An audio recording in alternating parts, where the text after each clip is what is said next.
Ya, halo. Islam Kristen bang. Aku Kristen. Di sini ada orang Islam nggak selain? With Bismillah everything is possible. Muhammad Iya, itu cuma bio Jordan. aja. Itu cuma bio. Kenapa Anda udah malu jadi Islam sekarang? Aku bukan Islam, aku Kristen sejati loh.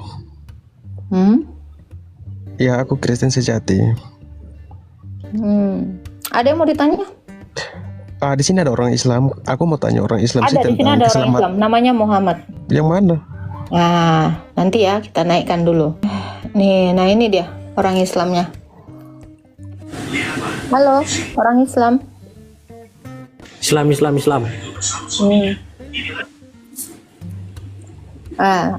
Ada yang mau ditanyakan, Pagan? Saya mas tanya orang-orang kafir ke orang. Iya, nggak apa-apa, Pagan. Kau naik ke room saya mau ngapain, Pagan?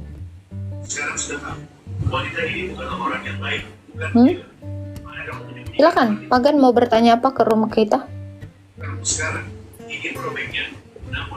Halo. Tadi di bawah dia. Kalau berani undang Ustadz Yusuf, ya bawa ke dia ke sini.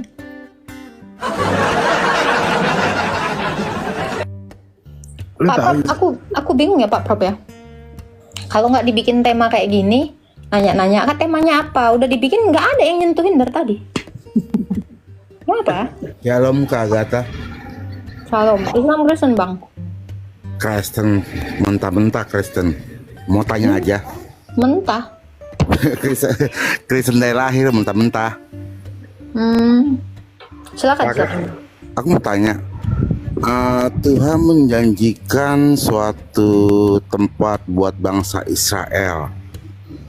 Kan sampai sekarang tanah itu belum sepenuhnya dikuasai oleh bangsa Israel. Apakah bangsa Israel akan mengambil tanah itu? Karena kalau melihat dari sejarah itu tanah yang diberikan itu meliputi Jordania, Libanon, bahkan sampai ke Irak, sampai ke Suriah. Apa itu tetap akan diambil oleh bangsa Israel? Barusan tadi dijawab bang. Ya. Ini ya. Coba abang baca Matius 21 ayat 43 coba. Ya aku lagi di luar. Oke, Anda kan lagi mempermasalahkan tanah ya. Iya. Padahal tanah ini nggak dibawa mati gitu. Tapi kalau ada orang-orang yang mempermasalahkan tanah, ini orang goblok ya. Matius 21 ayat 43 nih. Sebab itu aku berkata kepadamu bahwa kerajaan Allah akan diambil daripadamu dan akan diberikan kepada suatu bangsa yang akan menghasilkan buah dari kerajaan itu. Nah ini yang dimaksud adalah Israel beralih menjadi gereja. Oh begitu. Itu. Jadi untuk apa kita mempermasalahkan tanah-tanah itu? Iya, maksudnya kan sampai sekarang tuh Israel tetap bersikeras tuh bahwa tanah itu adalah tanah mereka. Apakah mereka mau berperang dengan bangsa-bangsa Irak, Libanon, Jordania dan lain-lain tuh? Karena suku-suku keturunan Yakub itu sampai ke sana, bahkan sampai ke Iran, bahkan sampai ke Afghanistan. Itu aja sih yang saya ingin tanyakan. Iya bang. Jadi tanah itu memang tanahnya bangsa Israel. Lalu ada tiba-tiba seorang pria halu yang dapat mimpi mengklaim, "Woi, itu tanah gue," katanya gitu kan. Jadi mereka berebut tanah hanya karena mimpi satu orang Arab tadi gitu. Oh gitu. Iya, jadi sebenarnya itu ya tanahnya bangsa Israel gitu. Tapi tiba-tiba ada orang datang ya, ini jauh banget ya, orang dari semenanjung Arab sana datang dapat mimpi, itu tanah kami diklaim ya. Jadinya itu bodoh itu tadi. Iya, soalnya aku pernah baca juga Kak, itu orang Afghanistan itu salah satu sebenarnya keturunan Yakub. Karena dari ada cerita mereka sama, umur 8 hari disunat. Begitu loh. Apakah mereka itu benar bang suatu Bani Israel juga?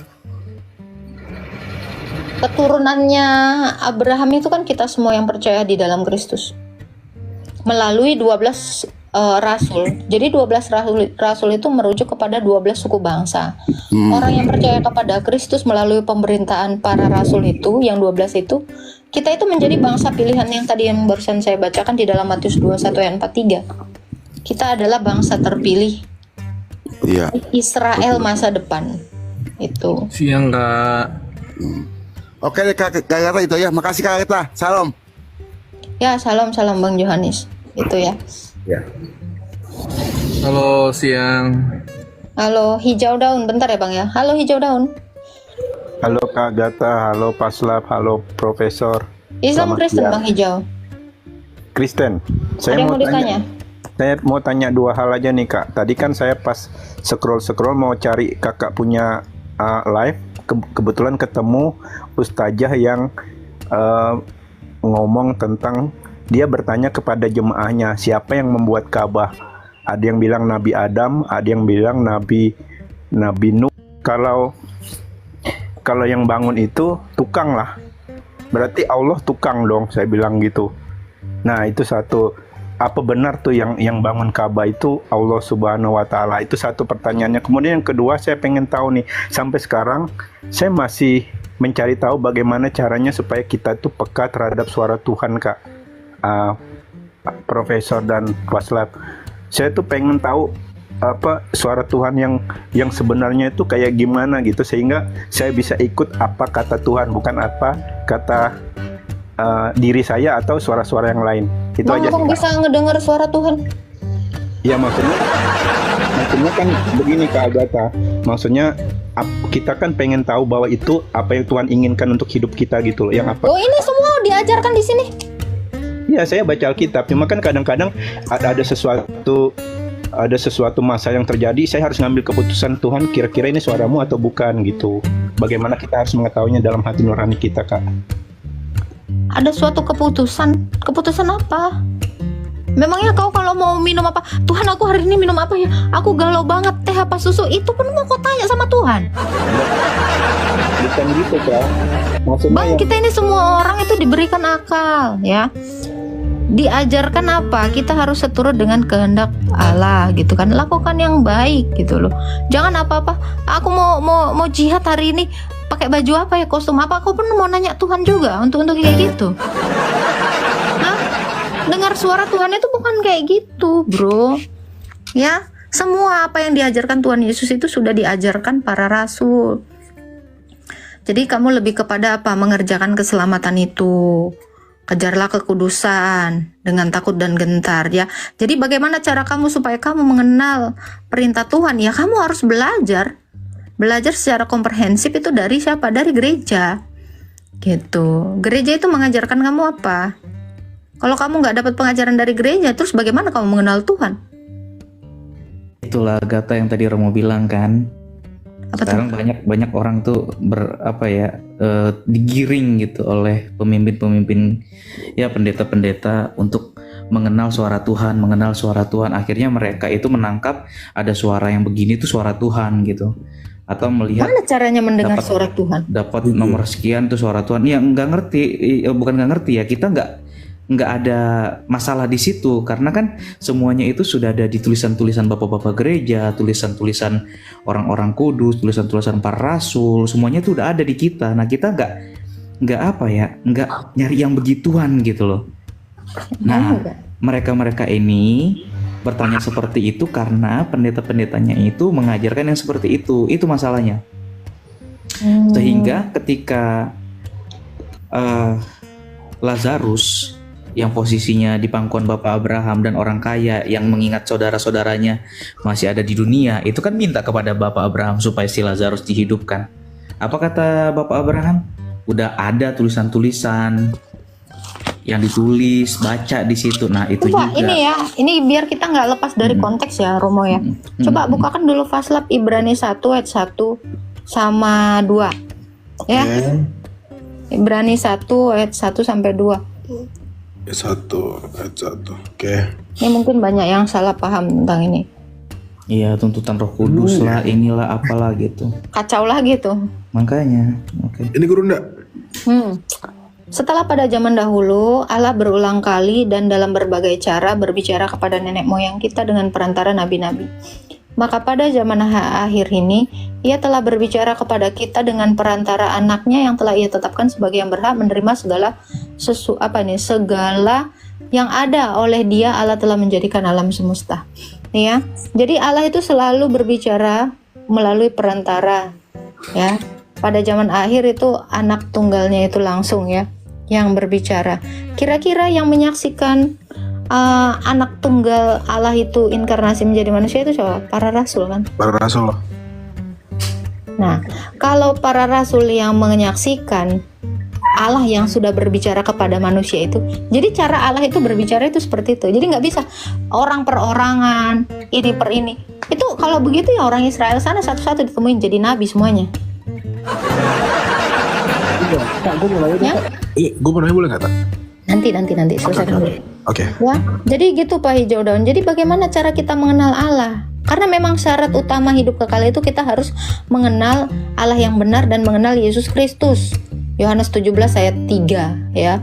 Cara mengenalnya apa? Melalui pemberitaan para rasul. Itulah yang kita terima turun-temurun hingga sekarang ini. Jadi ada rasul itu mengatakan atau mengajarkan kepada jemaatnya, Roh Kudus berkata begini sama kau begini. Nggak ada kayak gitu. Ya, bagaimana cara kita mengenal Allah yang benar itu?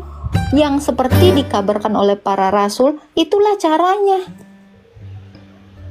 Gitu. Jadi kita bagaimana mengenal Tuhan? Melalui ajaran para rasul. Nggak ada Yesus itu ngajarin kita itu orang per orangan. Karena keselamatan itu sifatnya bukan pribadi. Keselamatan itu nggak ada yang pribadi. Keselamatan itu semua. Karena Yesus itu untuk segala bangsa. Nggak pribadi lepas pribadi keselamatan itu. Jadi gitu Bang Hijau Daun ya. Jadi kalau kamu mau tahu cara mengenal Tuhan ya, dengarkan dulu seluruh pengajarannya para rasul. Kau kenali dulu Allah kita itu siapa. Kau kenali dulu Yesus Kristus itu seperti apa ya. Rum kita ini sebenarnya membantu sedikit kita mengenali Allah Tritunggal itu seperti apa, kehendak Bapa itu seperti apa, Sang Anak itu seperti apa, dan Roh Kudus itu seperti apa, gitu ya. Jadi jangan kita ini sibuk dengan eksegesi yang ada di otak kita. Kita harus mengenal Yesus, gini tuntunan begini. Bukan bro, karena ingat ya, setiap manusia itu didesain Allah dengan ada hukum Taurat di dalam loh hatinya. Inilah cara salah satu amazingnya Tuhan kita ini ya, mendesain manusia itu dengan adanya 10 perintah Tuhan itu di dalam loh hati kita. Itu. Jadi ketika kamu mencuri, hatimu itu takut, itu sebenarnya kamu sudah mengenal Tuhan, bahwa Tuhan itu menciptakan kamu dengan adanya Taurat di dalam dirimu. Gitu. Ya. Terus kalau kamu berbohong, kamu ngerasa was-was, itu sebenarnya hati nuranimu lagi menjelaskan kepadamu. Kamu tidak boleh berbohong. Kenapa? Karena Taurat di dalam hatimu itu menolak kamu untuk berbuat salah gitu. Jadi cara mengenal Allah itu bagaimana? Kenali dulu dirimu. Ya, sesudah kamu mengenali dirimu baru kamu mengenal Allah.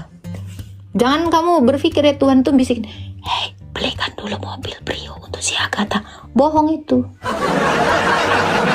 Bisa jadi itu setan. Nanti ada lagi yang bisa, "Coba kau kirimkan dulu tuh tab universe ke si Agatha." Nah itu setan itu. Nggak kayak gitu cara Tuhan mau kita kenali, bukan gitu. Ya, setelah kita mengenali pengajarannya para rasul melalui gerejanya yang kudus, yang katolik, dan yang apostolik, maka kita akan tahu seperti apalah hidup kita. Ini ya yang namanya 3 pilar di dalam pengajaran iman Kristen ya. Ortodoksia, pengajaran yang lurus. Yang kedua, ortolatria, ibadah atau penyembahan yang lurus atau yang benar. Yang ketiga, praktek hidup yang lurus. Ya, kalau kita nggak dapat ortodoksianya, bisa nggak kita menyembah Allah dengan benar? Nggak bisa. Jadi ini memang di sini pilar utama itu, ortodoksia. Setelah tahu ajarannya, maka kita tahu cara menyembah yang benar. Setelah kita tahu keduanya, kita akan Ortopraksi. jalankan hidup yang lurus juga, ortopraksia. Itu. Jadi ini poinnya. Kalau kamu sudah mengenal ajaran yang benar, menyembah dengan benar, dan praktek hidup yang benar, insya Allah abang istiqomah di dalam Kristus dan mengenal Allah yang benar itu seperti apa.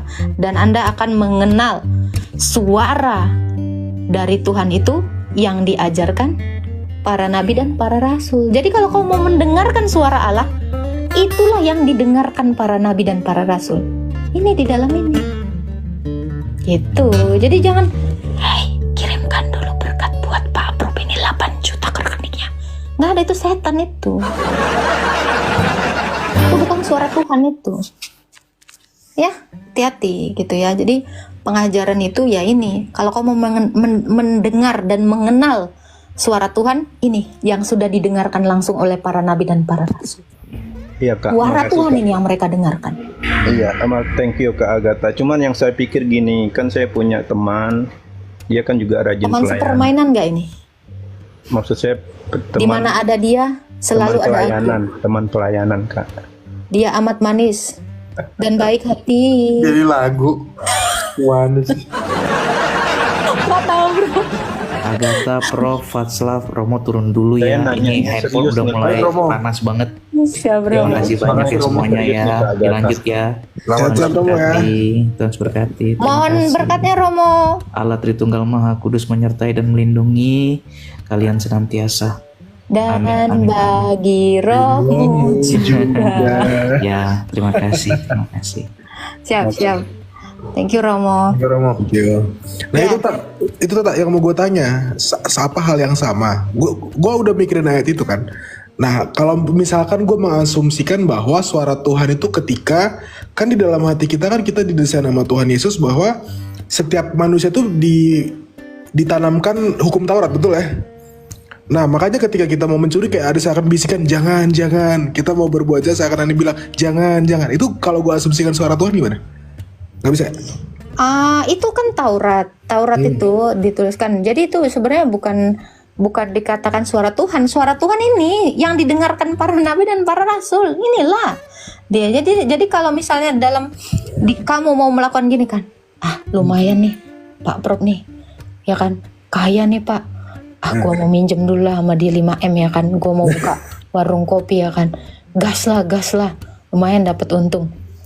Ya kan? Oh iya. Terus itu pasti Tuhan memberikan jalan peluang untuk mempertemukan aku dengan itu gila itu.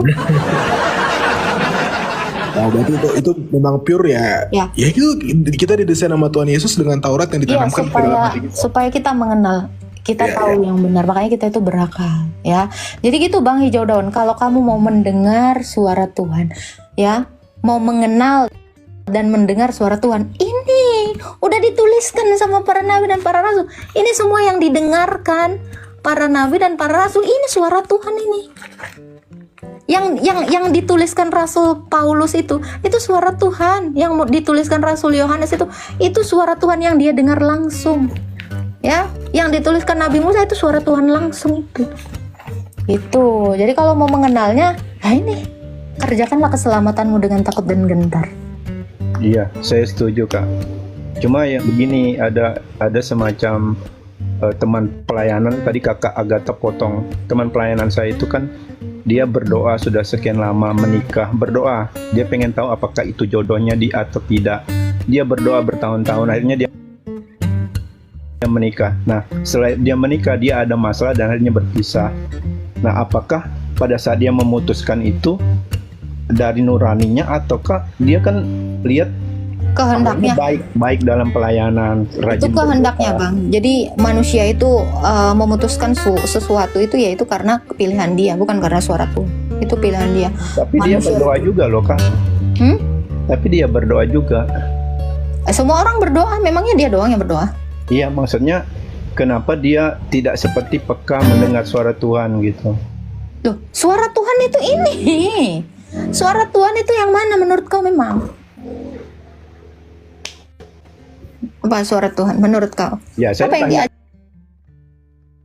diajarkan para rasul dan para nabi Makanya itu? saya tanya ke Agatha atau Paslab atau Profesor. Ya, jadi kalau Bagaimana ada orang bisa yang membedakan di menikah dalam- terus bercerai, itu pilihannya. Gitu Bang. Itu bukan suara Tuhan. Ya nggak bisa, susah. Tuhan Yesus aja bilang kerajaan Allah itu nggak bisa dilihat dengan tanda-tanda lahir dia. Apalagi kita berharap terus kita mau seolah-olah kayak ada asisten gitu yang ngomong ke kita, kita diarahkan gitu. Nggak bisa. Oke. Saya pas saja dah segitu. Yang kedua tadi Kak, apa yang menciptakan Ka'bah siapa nih? Siapa tahu teman-teman yang Muslim juga mesti tahu nih. Itu biar kapasitas mereka lah, bukan kita. Oh ya sudah. Ya. Terima kasih Kak. Ya, Tuhan berkati Bang. Ya sama-sama. Oke, Ivan Prio. Halo sore semuanya. Sore Bang. Yuk, kita mau diskusi aja sih. Jadi kan gini, kalau kita berbicara Islam kan kita punya kitab suci. Orang Kristen juga punya kitab suci gitu kan. Nah, kalau kita berbicara kitab suci itu kan kitab yang otentik, yang original, yang tidak ada perdebatan di dalamnya. Nah, kalau Muslim kan punya yang namanya Al-Quran. Dari zaman A sampai Z semuanya sama gitu. Bedanya pun beda di harokat aja biasanya. Dari harokat itu pun mungkin ada ilmunya. Karena zaman dulu kan tidak ada harokat. Makanya ada yang namanya ilmu nahwu sorof. Nah, sekarang kita berbicara dari Kristen. Kristen punya kitab Bible. Nah, di Kristen itu punya versi A, B, C sampai Z. Ada International Version, King James Version gitu kan. Tapi semuanya terjemahan. Nah, menurut Kak Agatha, dari berbagai jenis versi tersebut, mana yang paling otentik, original, dan paling benar? Itu aja sih. Apa? Original maksudnya gimana nih? Kalau original berarti kan yang paling benar lah. Itu aja. Oke, kalau dari Quran sendiri mana yang original? Ya semuanya. Dari A sampai Z ini ya Al-Quran itu yang original. Dari semua versi? Apakah Iya, benar? karena nggak ada perubahan, karena nggak ada perubahan huruf kan. Yang paling yang berubah cuma harokatnya doang kan. Oke, tadi Anda memang saya dengar tadi ya, dari zaman Nabi Muhammad itu tidak ada perubahan. Coba, saya boleh lihat kitab yang di zaman Muhammad? Oh iya, mana ada 1400 Oh, yang katanya tadi nggak ada yang berubah dari zaman Muhammad loh. Kalau yang namanya klaim tidak ada perubahan, oh ini yang di zaman Muhammad nih, ini yang di zaman sekarang. Pas sudah di-compare, Iya, makanya sekarang Ya, makanya gantian sekarang gini lah. dong. Kalau misalnya Anda bilang Gantian ada dong. perubahan, Loh, ini kalau Anda Anda ngomong bilang ada terus. perubahan, tunjukin aja. Oke, ya ini juga Anda harus mengatakan, klaim Anda mengatakan di zaman Nabi Muhammad dengan di zaman sekarang nggak ada perubahan. Sudahkah Anda memiliki keduanya sehingga Anda compare? Wah benar, tidak ada perubahan, tidak ada Karena perbedaan. seluruh dunia pun sama kan, nggak ada yang beda. Oke, kan? sekarang saya tanya, Quran di zaman Nabi Muhammad itu mana? Boleh Iya, lah saya kita harus tahu. masuk ke mesin Quran waktu tertua lah. deh. Coba, Quran tertua itu tahun berapa coba? Saya kalau Ya, mau berikan. ya kita harus ke zaman Nabi Muhammad aja ya, pakai mesin Loh, waktu. berarti nggak ada. Nggak ada gimana maksudnya? Loh, enggak, saya tanya, Quran tertua itu tahun Kan berapa? dulu kan coba? pakainya apa? Yang namanya pelepah kurma dan lain-lain kan gitu. Adanya modernisasi Iya. aja kan pakai Iya, kertas. mushaf tertua Quran itu di mana? Oh banyak. Mana? Ya, kita Satu, harus jelajah satu. dunia aja. Ada di museum Turki dan lain-lain itu ada Oke, semua. di Museum sana. Turki yang mana coba saya cari di Google. Ya Museum cari Turki aja. namanya apa? Nah sekarang gimana kalau yang Bible? Tunjukin dong. Selesai dulu dong klaimmu ini. Enggak gantian kan saya yang tanya. Selesaikan dulu klaim Anda gitu. Enggak. Ya udah. Gini ya Pak ya. Dijawab aja, dijawab Gantian aja. ya Pak ya. Orang Kristen itu tidak pernah mengklaim, oh kitab Iya kami dijawab tidak ada aja. Iya makanya perubahan. King James Ini- version inter. Ya bentar. Orang Mana? Kristen kan, nih Pak, sebentar. Orang Islam kan klaimnya Quran di zaman Muhammad sama di zaman sekarang ini nggak ada perubahan. Orang Oh. Kristen sendiri, gini dengerin dulu dong. Kristen sendiri itu tidak pernah ada klaim, oh kalau kitab kami tidak ada perubahan apa segala macam dalam terjemahannya gitu.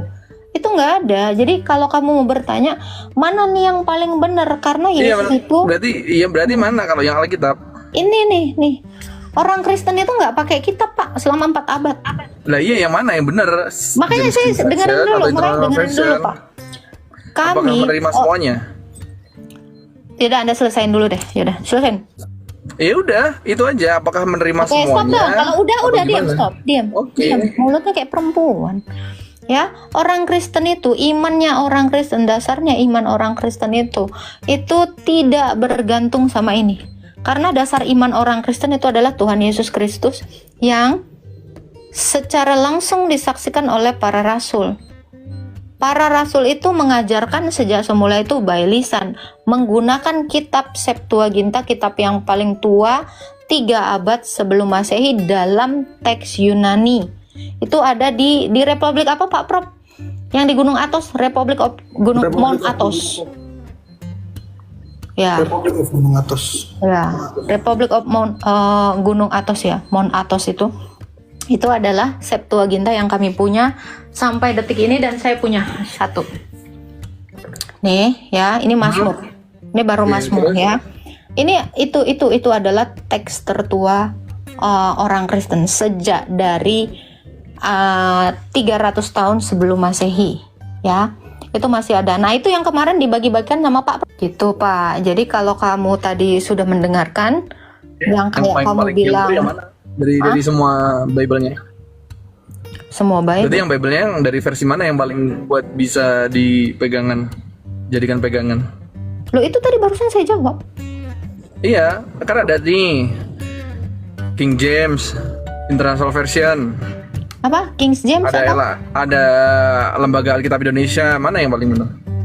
Itu kan penerjemah, Pak. Itu lembaga Iya, penerjemah. makanya ya, Pak, ya? dari Bible itu. King James Version itu juga terjemahan. Iya, yang paling Kalau benar yang Anda mana? nanya, bentar ya. Kalau Anda mau nanya manuskrip atau musab tertua, ya, musab tertua itu tadi Septuaginta. Iya, oke, Septuaginta kan tertua. Nah, Itu musab ya. kemudian, Ingat ya, Bapak kemudian tahu musab iya, kan? paham. Oke. Paham. Nah, itu Kemudian di sekarang situ kan saya ada tanya. yang namanya terjemahan. Tuh, kan tadi udah saya bilang. Sejak semula pengajaran itu lisan, tapi musab yang dipakai itu adalah Septuaginta itu tadi. Yang sampai detik ini masih ada manuskripnya itu di Gunung Athos, Republic Mount of Athos di Yunani. Itu yang kami punya. Ya. Oke. Jadi sejak semula, dengerin dulu, jangan oke. Sejak semula memang Rasul dan Tuhan Yesus itu sendiri mengajar itu dengan kitab Septuaginta. Jadi selama 4 abad ya, para rasul itu mengajarkan, menjelaskan apa yang ada di dalam Taurat. Jadi perjanjian baru itu adalah penggenapan dari Taurat, dan itu terus-terusan dilakukan secara oral. Namanya kami kenal sebagai paradosis atau tradisi lisan, lalu disalin. Nah, itu salinan-salinan itu disebarkan ke seluruh gereja semesta. Nah, itu pengajarannya satu dan sama semua gitu. Tentang apa? Tentang Kristus yang adalah sumber keselamatan dunia. Nah, ini. Jadi baik kitab para nabi-nabi, ingat ya tadi saya mengatakan Septuaginta. Septuaginta itu berarti tulisannya Nabi Musa, Taurat Musa, tulisan para nabi yang lainnya, nabi-nabi yang lainnya, Mazmur Daud, dan kitab-kitab puisi. Nah, semua kitab nabi-nabi itu, Taurat, Mazmur, ya, kitab nabi-nabi itu bicara ini. Nah, lalu sama Rasul itu dijelaskan secara lisan berdasarkan apa yang diajarkan Yesus. Karena Yesus itu adalah penggenapan seluruh kitab para nabi. Oke, Gitu. iya. Terus kalau kita berbicara Bible, King James Version, International Version, LAI gitu, mana yang paling kuat? Karena berbeda-beda Itu kan terjemahan, belum? Iya, Dan iya, tadi mana? gua bilang, Iya. astaga Tuhan, Dipakai kan? kita Tapi kan di dipakai, sini loh. gini.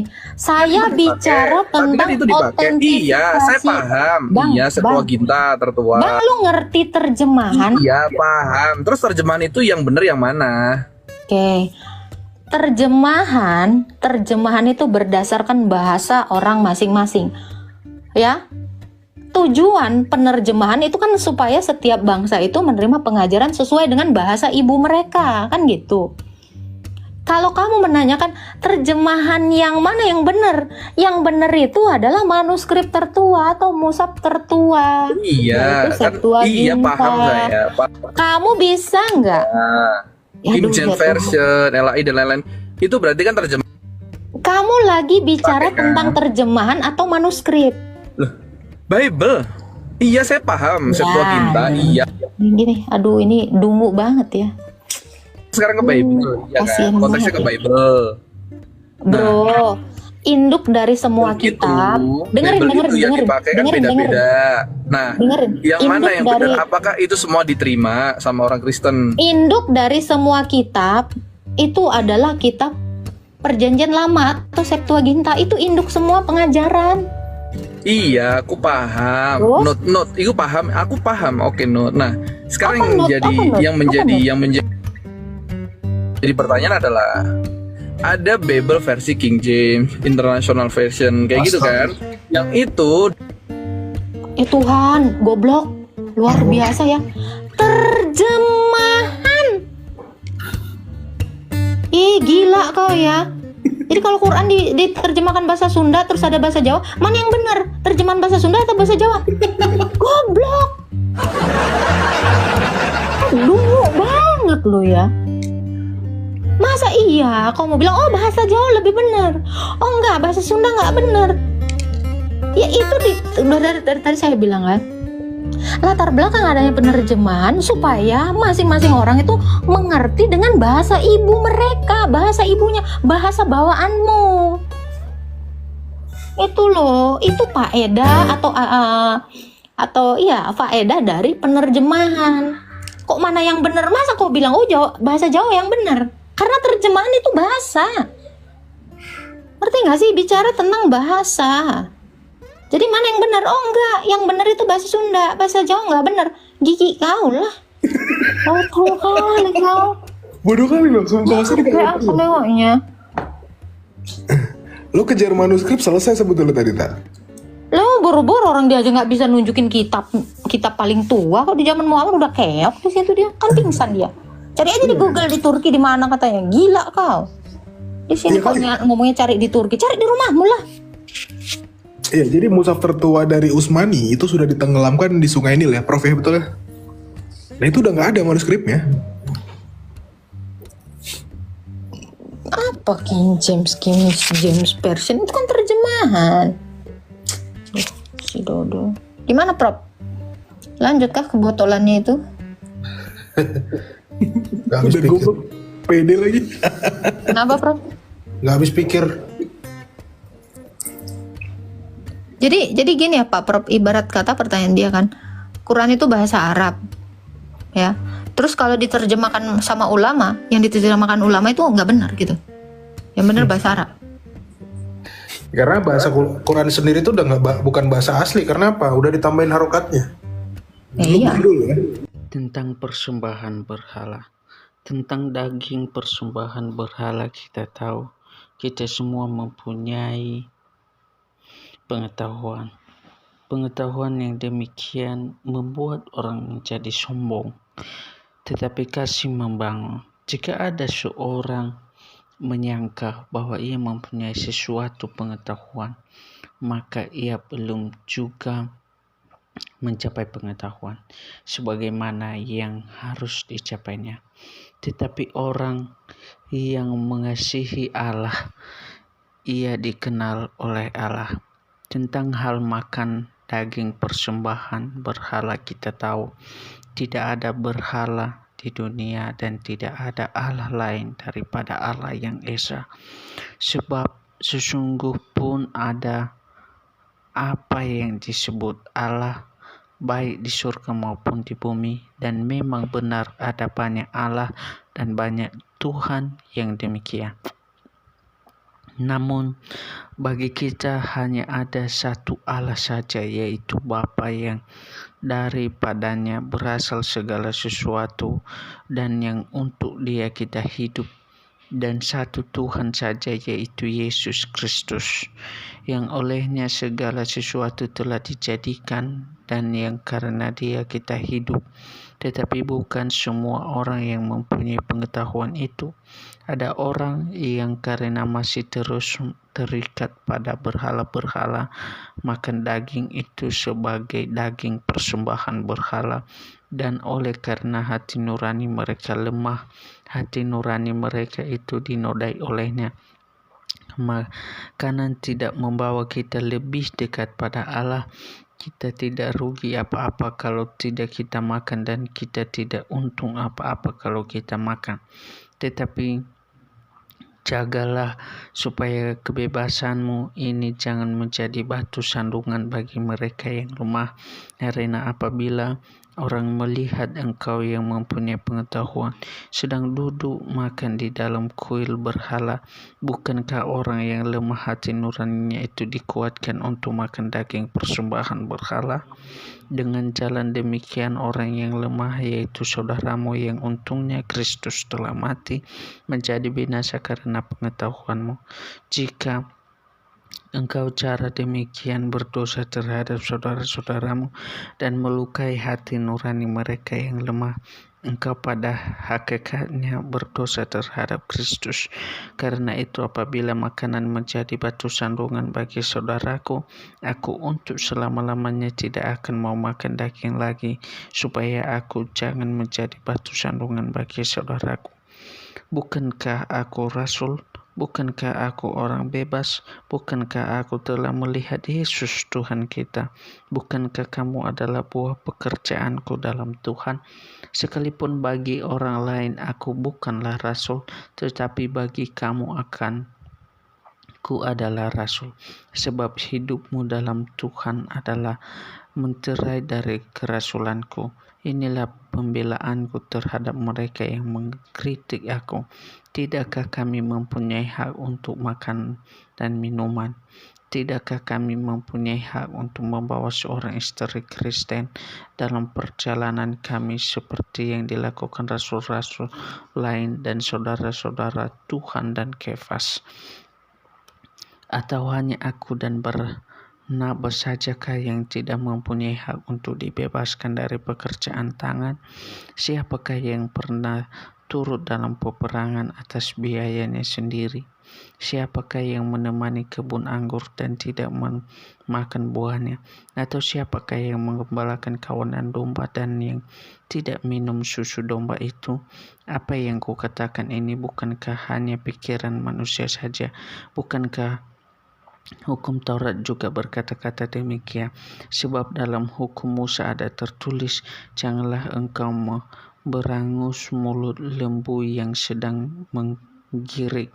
Lembukah yang Allah perhatikan, atau kitakah yang ia maksudnya kan?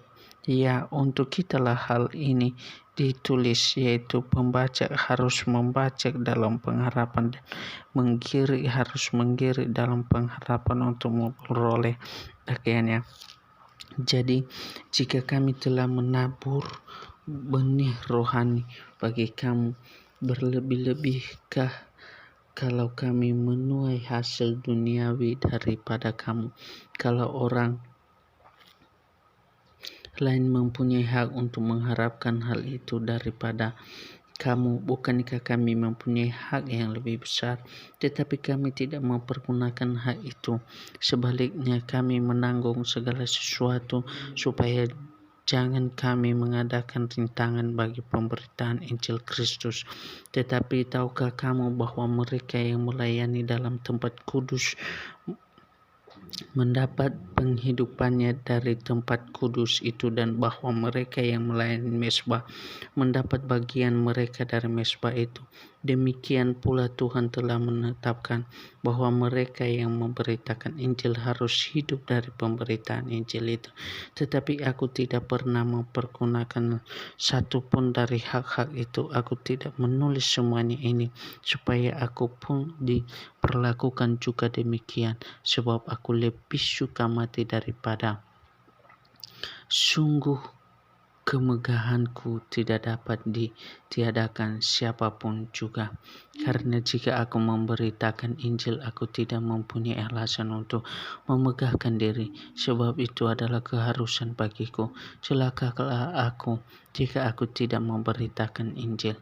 Kalau andai kata aku melakukannya menurut kehendakku sendiri, memang aku berhak menerima upah. Tetapi karena aku melakukannya bukan menurut kehendakku sendiri, pemberitaan itu adalah tugas penyelenggaraan yang ditanggungkan kepadaku. Kalau demikian, apakah upahku? Upahku ialah ini, bahwa aku boleh memberitakan Injil tanpa upah, dan bahwa aku tidak mempergunakan hakku sebagai pemberita Injil. Sungguh pun aku bebas terhadap semua orang. Aku menjadikan diriku hamba dari semua orang supaya aku boleh memenangkan banyak mungkin orang. Demikianlah bagi orang Yahudi. Aku menjadi seperti orang Yahudi supaya aku memenangkan orang-orang Yahudi. Bagi orang-orang yang hidup di bawah hukum Taurat, aku menjadi seperti orang yang hidup di bawah hukum Taurat, sekalipun aku sendiri tidak hidup di bawah hukum Taurat, supaya aku dapat memenangkan mereka yang hidup di bawah hukum Taurat. Bagi orang-orang yang tidak hidup di bawah hukum Taurat, aku menjadi seperti orang yang tidak hidup di bawah hukum Taurat, sekalipun aku tidak hidup di luar hukum Allah, karena aku hidup di bawah hukum Kristus, supaya aku dapat memenangkan mereka yang tidak hidup di bawah hukum Taurat. Bagi orang-orang yang lemah, aku menjadi seperti orang yang lemah, supaya aku dapat menyelamatkan mereka yang lemah. Bagi semua orang aku telah menjadi segala-galanya, supaya aku dapat memungkinkan memenangkan beberapa orang dari antara mereka. Segala sesuatu ini aku lakukan karena Injil, supaya aku mendapatkan bagian dalamnya. Tidak tahukah kamu bahwa dalam gelangan pertandingan semua peserta turut berlari, tetapi bahwa hanya satu orang saja yang dapat hadiah? Karena itu, larilah begitu rupa sehingga kamu memperolehnya, tetapi tiap-tiap orang yang turut mengambil bagian dalam pertandingan menguasai dirinya dalam segala hal. Mereka berbuat demikian untuk memperoleh sesuatu mahkota yang fana, tetapi untuk memperoleh sesuatu mahkota yang abadi. Sebab itu aku tidak berlari tanpa tujuan, dan aku bukan petinju yang sembarangan saja memukul, tetapi aku melatih tubuhku dan menguasainya seluruhnya, supaya sesudah memberitakan Injil kepada orang lain, jangan aku sendiri ditolak. Aku mau supaya kamu mengetahui, saudara-saudara, bahwa nenek moyang kita semua berada di bawah perlindungan awan, dan bahwa mereka semua telah melintasi laut untuk menjadi pengikut Musa. Mereka semua telah dibaptis dan awan dalam laut.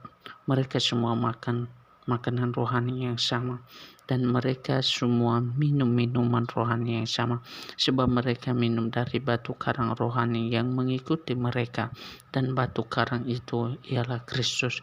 Tetapi sungguh pun demikian, Allah tidak berkenan kepada bagian yang terbesar dari mereka, karena mereka ditewaskan di padang gurun. Semuanya ini telah menjadi sebagai contoh bagi kita untuk memperingatkan kita, supaya jangan kita menginginkan hal-hal yang jahat seperti yang telah mereka perbuat, dan supaya jangan kita menjadi penyembah-penyembah berhala, sama seperti beberapa orang dari mereka, seperti ada tertulis. Maka duduklah bangsa itu untuk makan dan minum, kemudian bangunlah mereka dan bersukaria.